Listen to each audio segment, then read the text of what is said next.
Hey everybody, welcome back to another Judgment commentary of Owarimonogatari, but today we're going to be checking out episode 6, but last time in episode 5, Araragi set off on a quest to find Sodachi so that hopefully he could talk out their very complex emotional biz.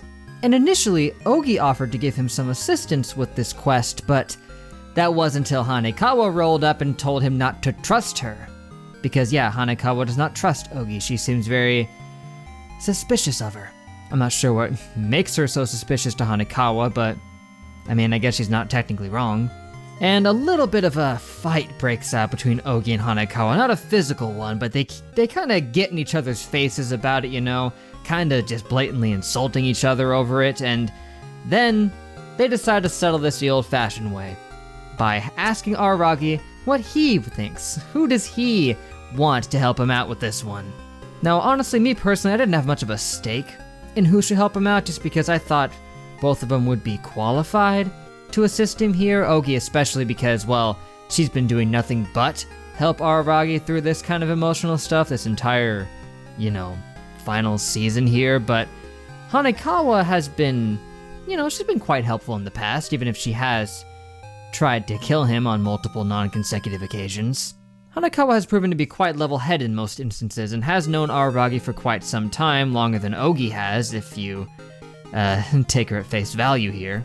But in the end, what gave her the edge in this little kerfuffle was that she told Araragi if he picks her, he could touch her boobs.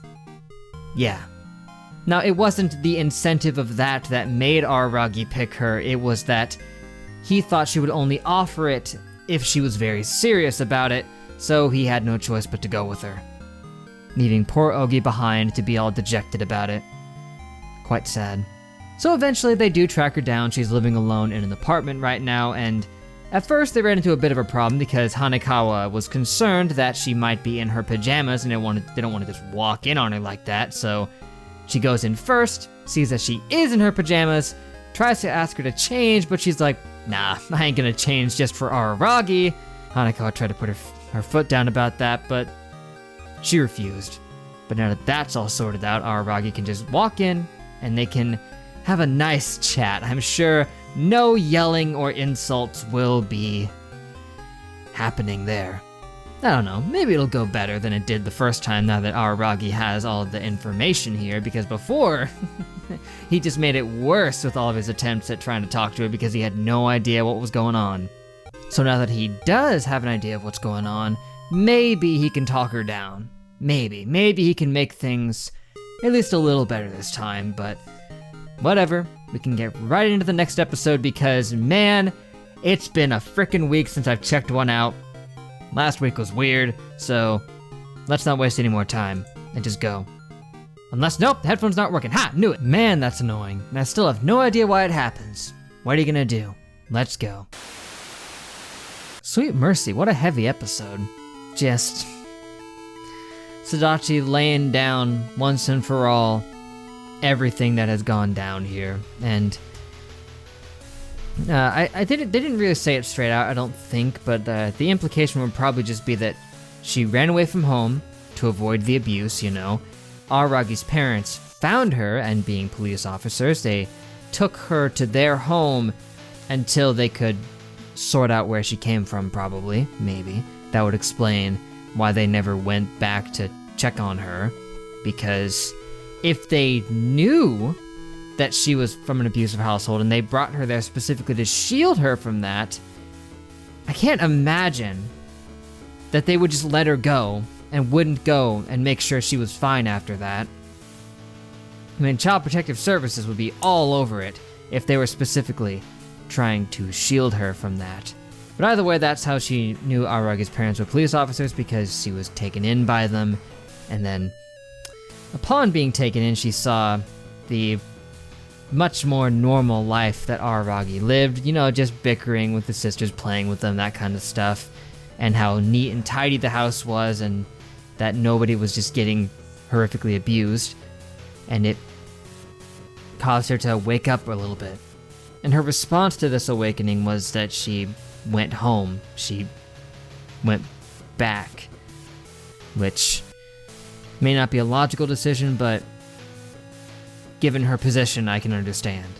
And apparently the horrible thing is she tried to make things better. She tried to shift her family's position to be more like Araragi's. And in response, her parents just abused her even worse. So there's no words anymore for this. I've said it all. It's disgusting. It's monstrous. It's evil. And it's just a very real thing. And then eventually, after she reunites with Araragi in middle school, she just tries to reach out to him to seduce him, if you will, into assisting her. And Araragi, it went straight over his head.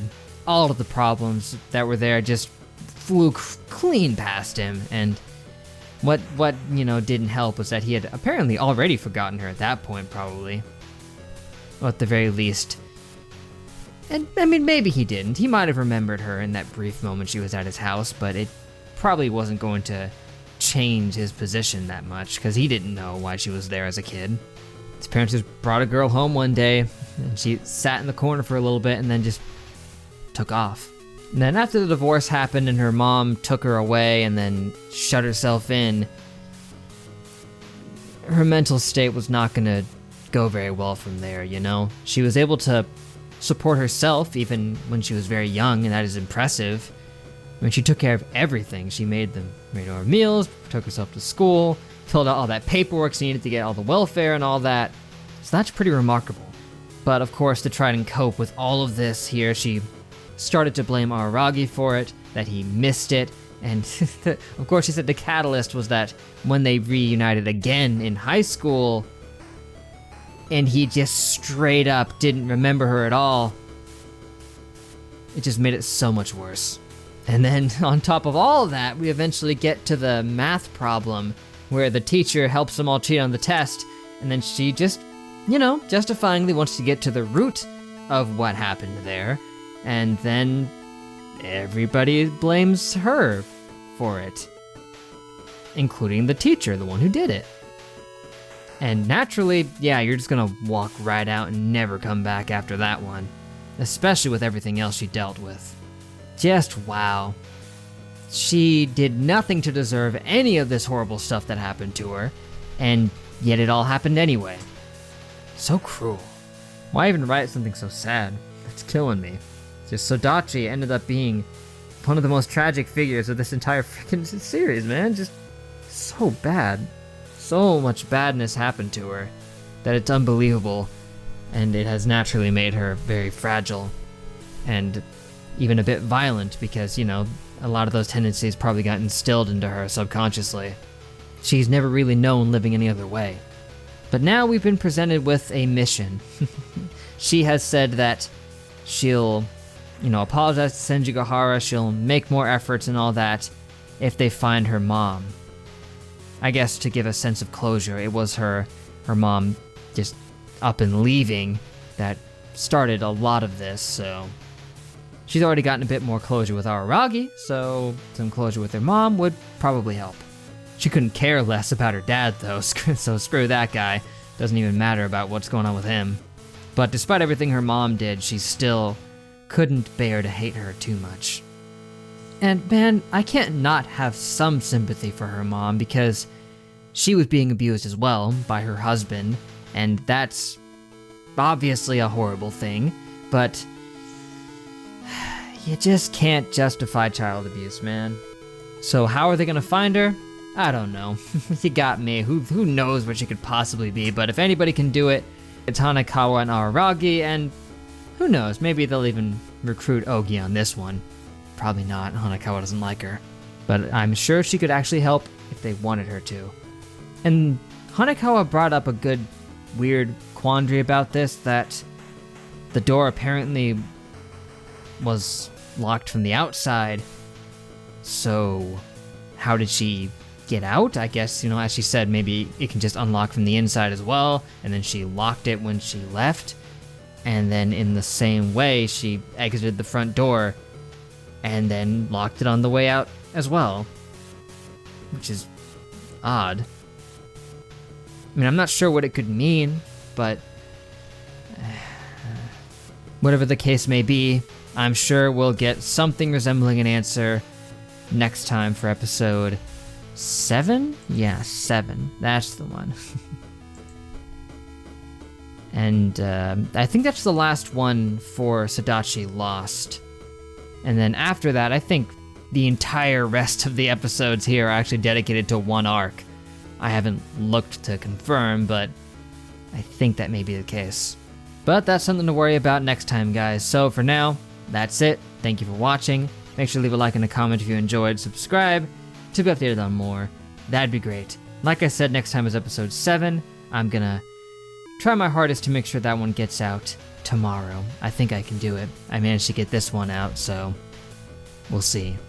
And by get it out, I mean get it recorded. And then after that, we'll be moving on into the latter half of Owarimonogatari. Should prove interesting. This whole Sodachi saga here, as one might call it, has been very involved. Like Sodachi started out very simple. Someone who I didn't think much about when she was first introduced. And I feel bad about that now. I really do. Because turns out she's lived through some amazingly horrible stuff. And all of her actions, in hindsight, now make a whole lot of sense. And it was way deeper than I was even expecting. I was expecting there to be more to it, but with all of this compounding at once, it's even worse than I could have imagined. Maybe we should just hate Aragi because he's better at math, and that's all there is to it. That... I was actually thinking for a moment that it might just stop there. I don't know why. Did I forget what series this is? Whatever. In any case, hope you guys enjoyed. Hope to catch you next time. But till then, I will see you guys later.